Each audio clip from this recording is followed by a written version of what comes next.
Assalamualaikum warahmatullahi wabarakatuh. Yang saya hormati dosen pembimbing mata kuliah manajemen kelas dan yang saya banggakan kepada teman-teman sekalian. Perkenalkan, nama saya Muhammad Nuriska dari kelompok 1. Saya akan memulai presentasi hari ini yang akan membahas tentang aplikasi sistem informasi rekam medis rumah sakit Permata Hati.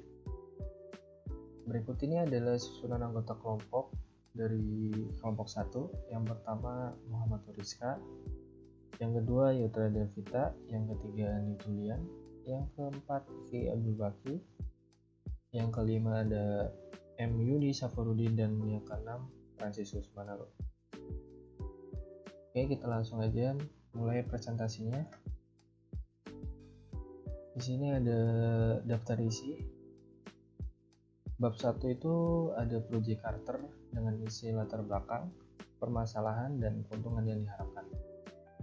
Dan di bab 2 itu ada Project Report, analisa sistem berjalan, kemudian ada analisa kebutuhan sistem, dan desain sistem, pengujian, dan pemeliharaan. Dan di bab 3 itu ada penutupan dengan isi kesimpulan dan saran. Oke, kita mulai di bab 1 Project Carter. Pertama, latar belakang. Pencatatan data dan riwayat rekam medis kesehatan pasien adalah hal yang penting dalam dunia medis yang dikenal dengan istilah data rekam medis. Data rekam medis pasien tersebut dapat dipakai sebagai acuan untuk pemeriksaan kesehatan pasien selanjutnya, sekaligus sebagai bukti tercatat mengenai diagnosis penyakit pasien dan pelayanan medis yang diperoleh pasien. Sistem pencatatan rekam medis yang dipakai selama ini masih memiliki kelemahan, karena data rekam medis pasien hanya tersimpan secara lokal di tempat di mana pasien tersebut menjalani pemeriksaan dan perawatan medis. Di antar tempat tidak memungkinkan pertukaran data secara langsung, sehingga data riwayat kesehatan pasien sebelum menjalani pemeriksaan kesehatan di instansi medis tersebut sudah diketahui dan harus mengkaji ulang. Yang kedua itu ada permasalahan. Pertama, Rumah Sakit Permata Hati dituntut untuk selalu meningkatkan pelayanan kesehatan secara terus-menerus, padahal memiliki sumber daya yang terbatas. Yang kedua, kurangnya informasi tentang kinerja yang dibutuhkan karyawan demi pencapaian tujuan dan kemajuan rumah sakit di masa yang akan datang. Dan yang ketiga, metode kinerja klinik yang digunakan masih banyak menggunakan manual. Diperlukan aktivitas berbasis web untuk mempermudah kinerja. Dan poin ketiga, ada keuntungan yang diharapkan. Berikut ini adalah keuntungan-keuntungan yang diharapkan dari proyek yang akan dilaksanakan. Dari sisi admin, yang pertama mempermudah dalam menyimpan data pasien, yang kedua mempermudah menginput data pasien, yang ketiga mempermudah mencatat dokumen dan laporan lainnya.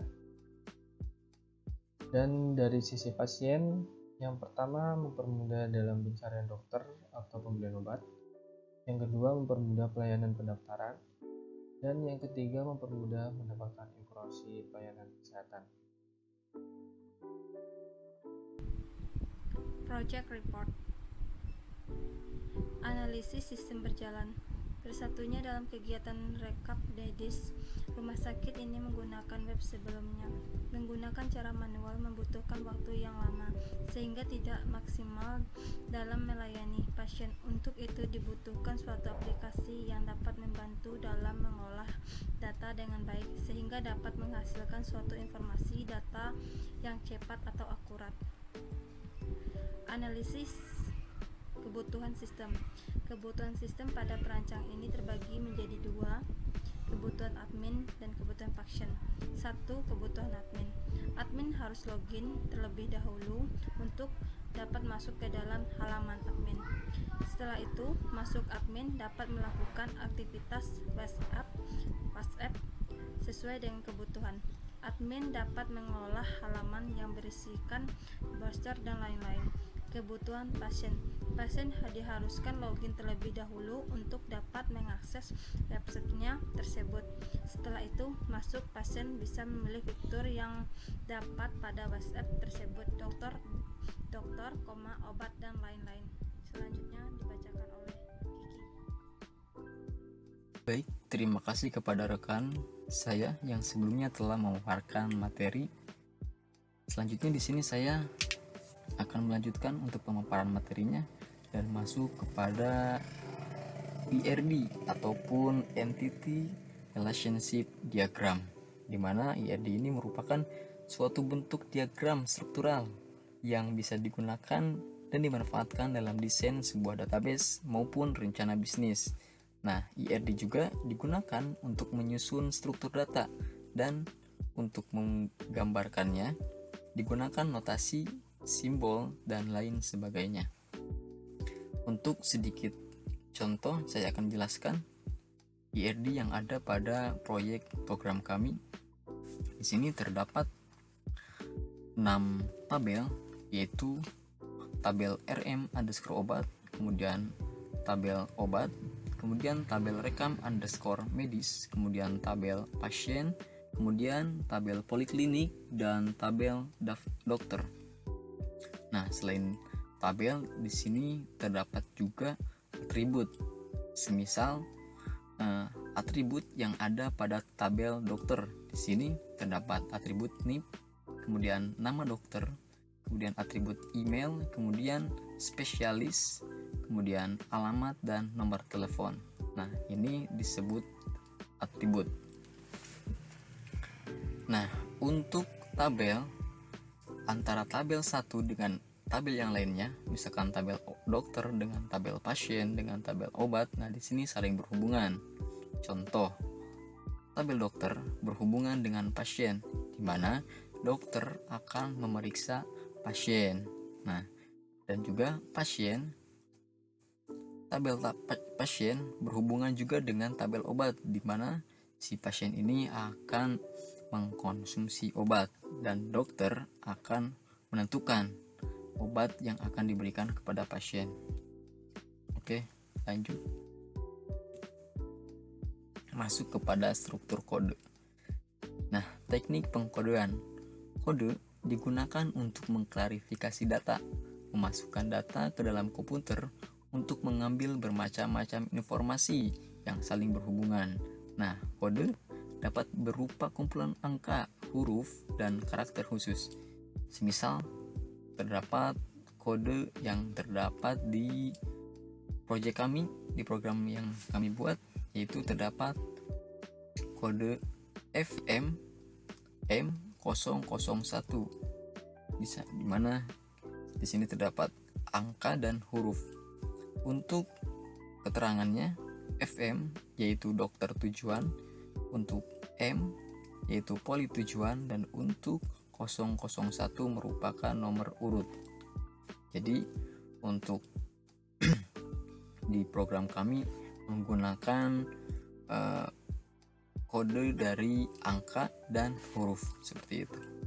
Oke, next. Masuk kepada desain antarmuka. Oke, untuk halaman login yang akan pertama kami bahas, yaitu di sini si user diharuskan untuk melakukan login dengan memasukkan username dan password yang telah diberikan oleh pihak IT, sehingga setelah memasukkan username dan password barulah si pegawai ataupun user bisa mengakses kepada programnya. Oke, next. Ya, masuk kepada desain antarmuka untuk halaman dashboard. Untuk halaman dashboard, di sini terdapat total daripada pasien, kemudian total dokter, kemudian total obat, dan total rekam medis. Nah, di dashboard bisa juga kita cetak daripada rangkuman total dari semua menu, mulai dari total pasien sampai total rekam medis. Ini bisa dicetak. Dan di sini bisa kelihatan juga untuk user yang aksesnya siapa. Nah, kebetulan di sini yang akses Lita Amelia sebagai pegawai daripada rumah sakit ini. Oke, next. masuk kepada desain antarmuka untuk data pasien. Masuk ke halaman pasien, di sini terdapat menu dari tambah data, menu cetak laporan. Kemudian ada lagi juga menu Excel, print, CSV, dan copy. Nah, untuk pegawai di sini bisa menambahkan data selain data yang sudah ada di sini. Si user ataupun pegawai bisa menambahkan data pasien dengan mengklik tambah data dan memasukkan form sesuai dengan nama, jenis kelamin, email, dan data yang lainnya. Nah, setelah si user melakukan input data, di save. Nah, setelah di save juga user bisa menghapus dan mengedit daripada data yang telah dibuatnya. Seperti itu. Oke, next. Nah, selanjutnya masuk kepada desain antarmuka untuk menu data dokter. Untuk menu data dokter tidak jauh persisnya seperti menu pada data pasien. Terdapat menu tambah data, menu cetak laporan, kemudian Excel, print, CSV, dan copy. Di sini terdapat daftar dokter-dokter yang sudah terdaftar di rumah sakit ini. Dan untuk user masih bisa melakukan aksi-aksinya berupa pengeditan dan penghapusan data yang telah diinput. Oke, untuk pemaparan materi dari saya dicukupkan sekian. Dipersilakan untuk rekan saya untuk yang selanjutnya akan memaparkan materi. Terima kasih. Halo semuanya, nama saya Anik Julian. Di sini saya akan memberitahu tentang desain web yang kami buat. Di sini desain antarmuka. Di sini terdapat halaman data obat seperti ini tampilan yang kami buat. Lalu yang kedua ada halaman data poliklinik. Di sini terdapat tambah data, lalu untuk cetak laporan. Dan di sini adalah nama-nama dari poliklinik, gedung, lalu dan yang lain-lainnya.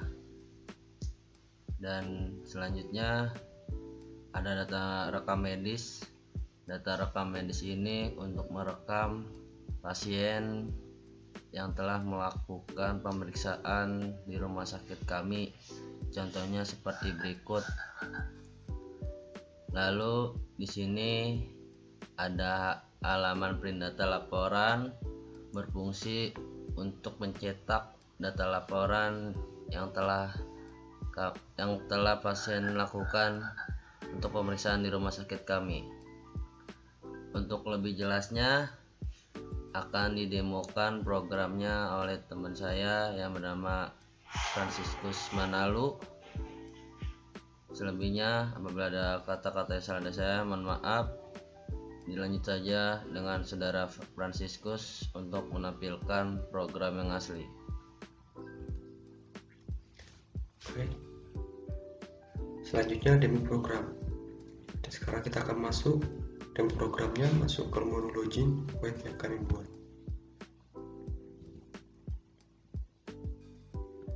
Ini adalah tampilan menu login dari web yang kami buat. Sekarang kita akan login, masukkan username yang sudah terdaftar. Kita masukkan passwordnya. Ketika passwordnya kita masukkan salah, ada notif password salah. Ketika password yang kita masukkan benar,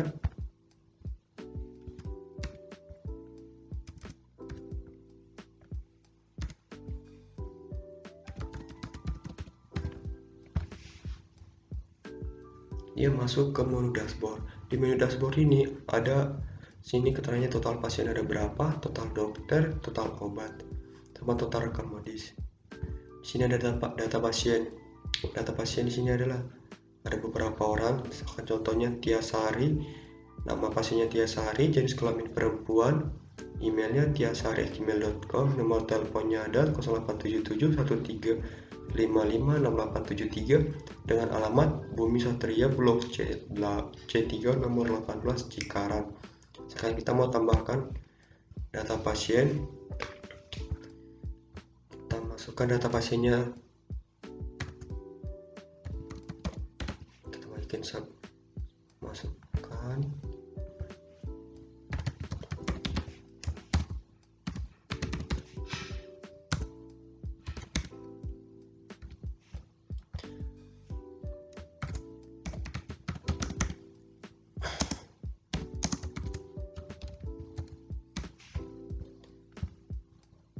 Nomor telepon kita simpan. Ini adalah Sabrina. Sini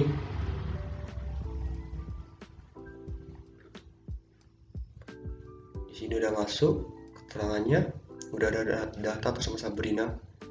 Sekarang ke data dokter. Di sini ada beberapa orang dokternya. Muhammad Nur Iska, misalkan nama dokter Muhammad Nur Iska, spesialis paru-paru, emailnya ada muhammadnuriska@gmail.com, nomor teleponnya 0812 1298 6818, alamatnya Jakarta. Ada juga Emilsa Parudin, ada Franciscus Manalu, ada Kiki Abdul Baki, ada Yotra Delvita, dan ada Anik Julian.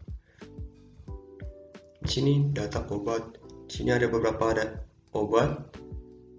Misalkan contohnya ini ada nama obatnya Nervonsi, harganya 7.000. Keterangannya suplemen untuk membantu menjaga tahan tubuh.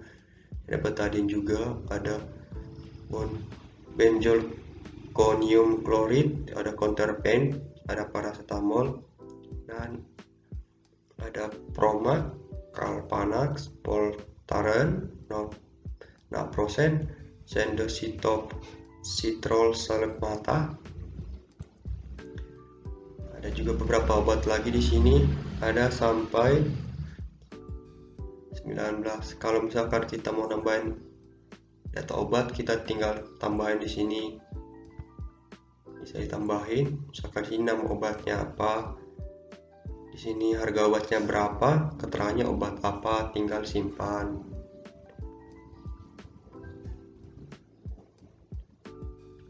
Sekarang kita ke data poliklinik. Di sini ada poli kebidanan, penyakit jantung, ada poli anak, poli penyakit dalam, poli mata, poli psikolog, poli paru, poli kelamin, dan poli penyakit luar. Di sini ada gedungnya lantai berapa. Nah, ketika kita mau nambahin polinya poli apa, kita bisa nambahin sini polinya poli apa, gedung apa, kita bisa nambahin. Tinggal simpan. Ini ada data simpannya. Kembali lagi kita ke data rekam medis. Nah, di sini ada data rekam medis seperti tanggal periksa, misalkan tanggal periksa, misalkan sini tanggal 15 Juni atas nama Samsudin. Keluhannya mata perih, dokternya sini ada Francis Manalu. Ada di sini keterangannya, diagnosanya iritasi mata iritasi. Tanggal 14 Juni di sini ada Muhammad Fikri, pasiennya. Keluhannya pernapasan agak sesak, dokternya Muhammad Nur Iska, diagnosa paru-paru melemah.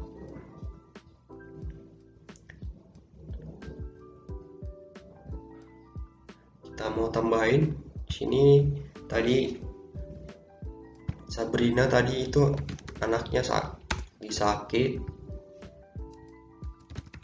Anak Sabrina bawa anaknya ini lagi sakit. Dia sakit flu.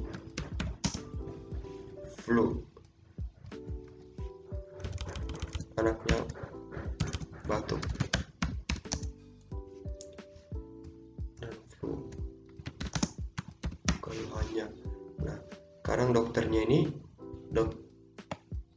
sekarang kita pilih dokternya. Tadi dokter anak itu atas nama Andik.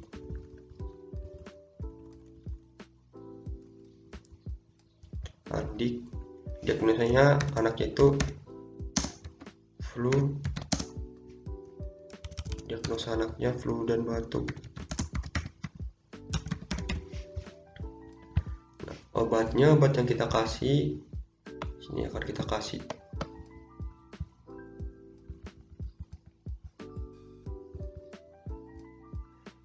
Obatnya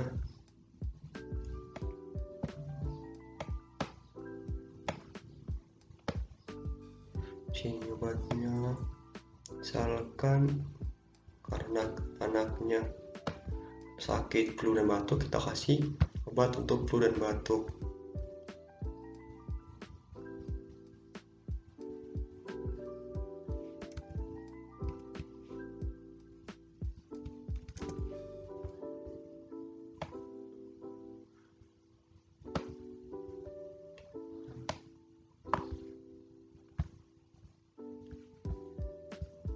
Terus ini ke poli anak, tanggal periksanya tanggal hari ini.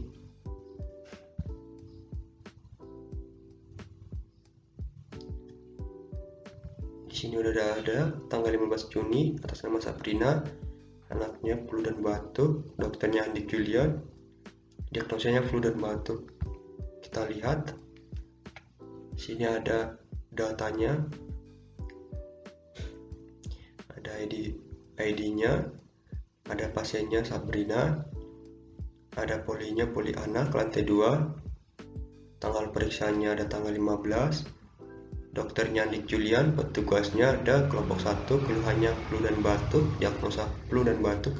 Sini ada biaya dokternya, biaya obatnya, biaya dokter sama biaya dokter, totalnya itu 45.000. Sini ada data laporan. Data laporan ini kita cetak.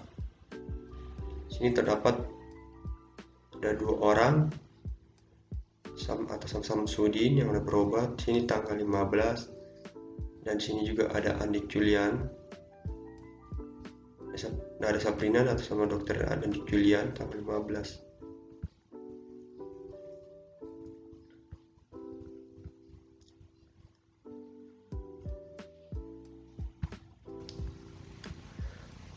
Selanjutnya di sini ada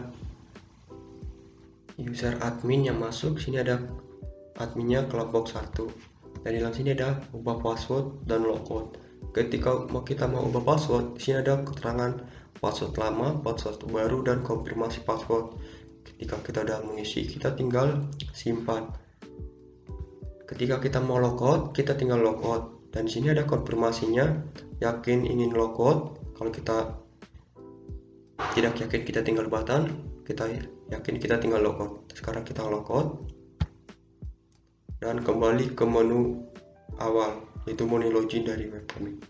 Sekian demo program dari kelompok kami.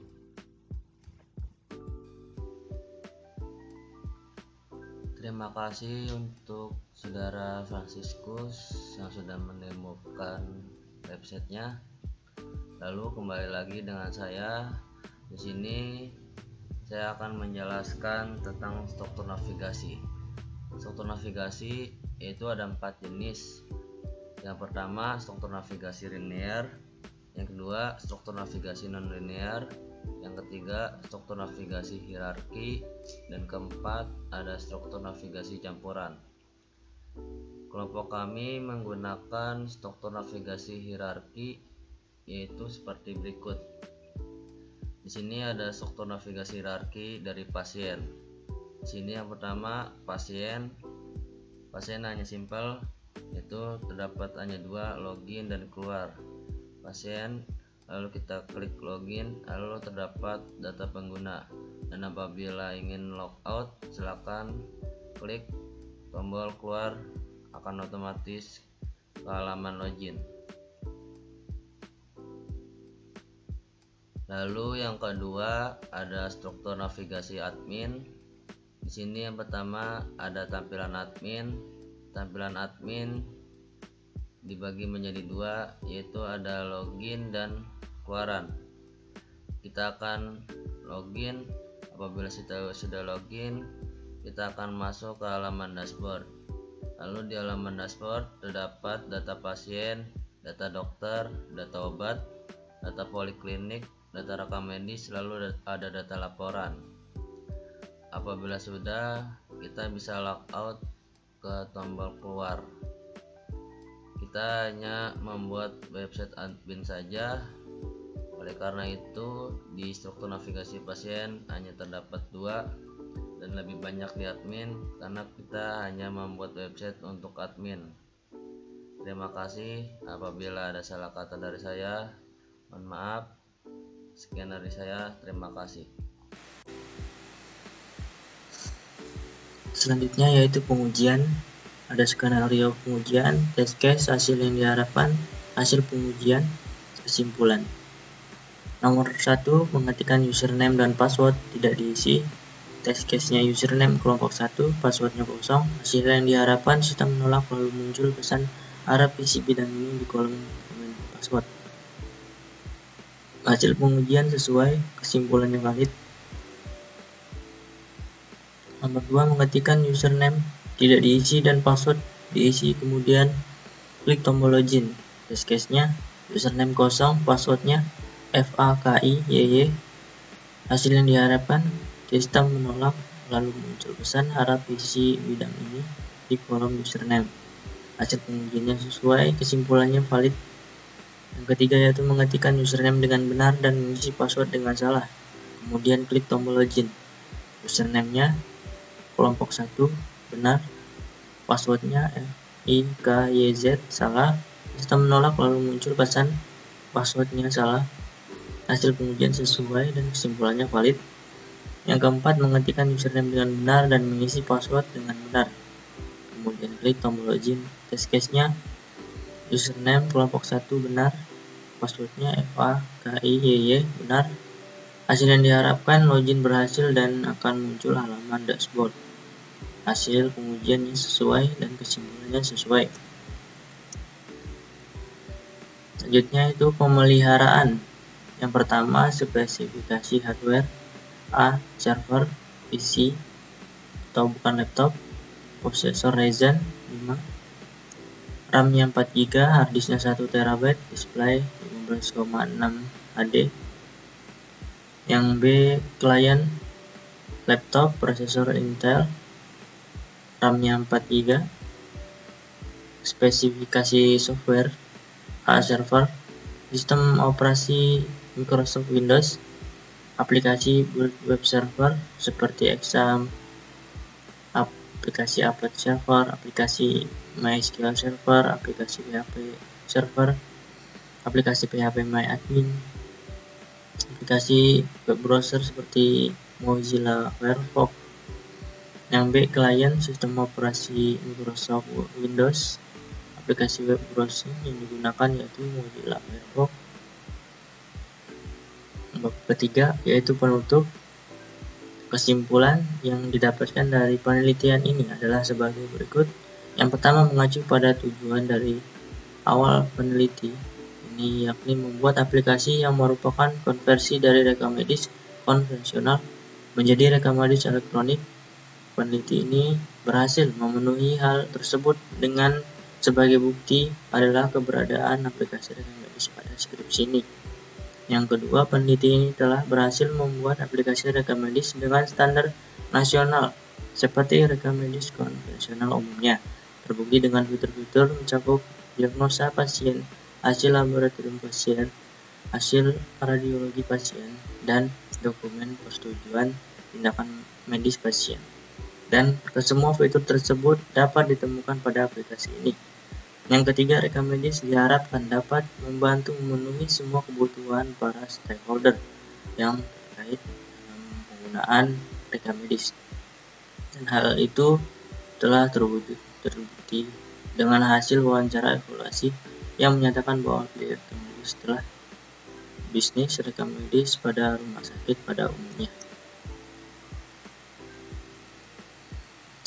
Beberapa saran untuk pengembangan aplikasi ini lebih lanjut. Yang pertama, mengembangkan selanjutnya, peneliti dapat menambahkan fungsi administrasi yang lebih lengkap. atau seperti status pembayaran sehingga menjadi sistem informasi rumah sakit. Yang kedua, mengintegrasi antara sistem informasi laboratorium dengan sistem aplikasi rekam medis elektronik sehingga output dari pemeriksaan secara otomatis akan terinput ke dalam database. Yang ketiga, maksimalkan fitur pada device untuk menambahkan fungsionalitas aplikasi rekam medis elektronik sehingga dapat membantu suatu sistem yang lebih kompleks seperti elektronik health record. Ya, terima kasih kepada saudara Yudi yang telah memaparkan materinya. Dan kami dari kelompok 1 mengucapkan banyak terima kasih kepada semua rekan-rekan yang telah menyimak video presentasi kami dari awal sampai akhir. Dan mohon maaf bila terdapat banyak kesalahan daripada penyampaian, baik itu penyampaian materi ataupun terdapat kesalahan kata-kata, mohon dimaafkan. Dari kami, kelompok 1, pamit undur diri. Wassalamualaikum warahmatullahi wabarakatuh.